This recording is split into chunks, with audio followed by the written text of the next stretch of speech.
কি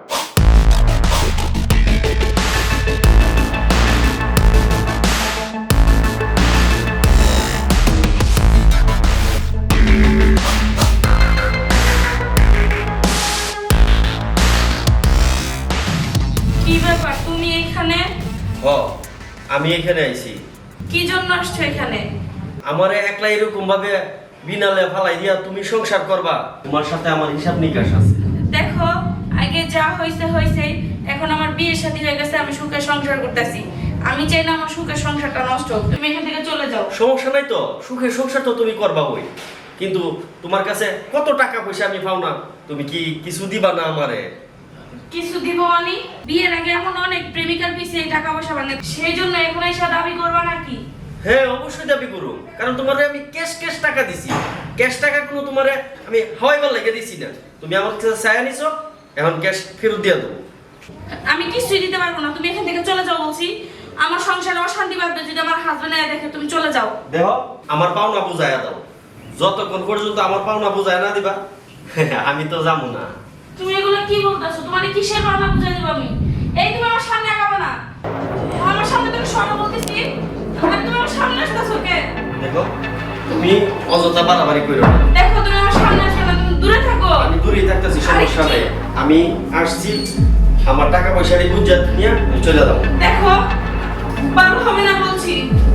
কোনটা ভালো হইব না হইব? তুমি যাও বলতেছি। আরে কি?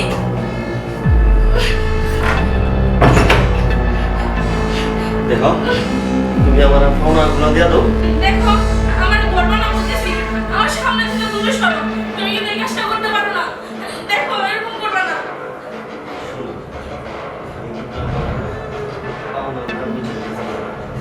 Please, please. কি আসলো?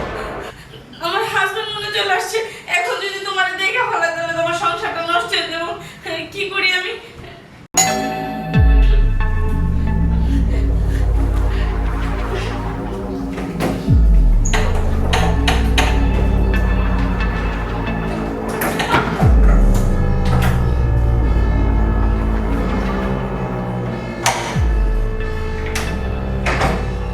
আরে আপা, আপনি? বৌমা, তোমার দরজা করতে এত দেরি হচ্ছে কেন? আপা, আমি একটু ঘুমাই গেছিলাম এর জন্য। ঘুমায় গেছিলা? হ্যাঁ। আচ্ছা, আমার জন্য এক কাপ চা নিয়ে আসো। আব্বা, আপনি ড্রয়িং রুমে যান, আমি নিয়ে আসতেছি।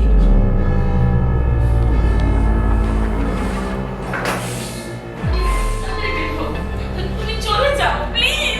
আমার শ্বশুর এসে বলছে। সমস্যা নেই, সমস্যা নেই। আরে তুমি দরজা লাগাতে তুমি। আমার শ্বশুর দেখে ফেলবো, প্লিজ তুমি চলে যাও। আমার কথাটা শোনো। তোমার হাতে ধরে পায়ে ধরে তুমি আজকে চলে যাও। আমার শ্বশুর করে। সমস্যা নাই, শুনো, তোমার শ্বশুরে কিভাবে ম্যানেজ করবা এটা তুমি বুঝবা। আমি আমার পাওনা না নিয়া আমি যাইতাম না। তুমি তোমার শ্বশুরে ম্যানেজ করো।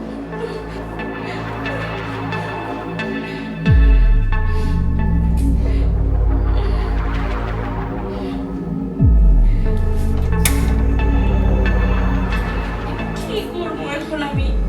ঘরে আমার শ্বশুর, এদিকটা ও আইসা বেজাল লাগাইছে।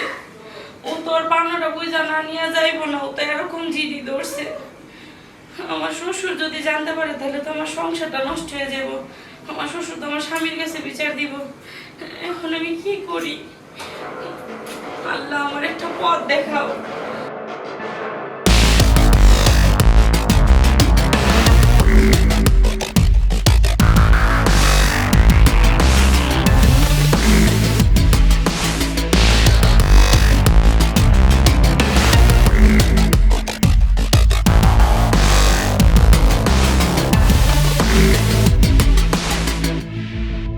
আব্বা, আইসা আপনার চাটা খেয়ে নেন, তাড়াতাড়ি ঠান্ডা হয়ে যাবো।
শ্বশুরে আমি ঘুমের ওষুধ খাওয়া দেওয়ার 2 ঘন্টার জন্য ঘুম পাড়াইতেছি।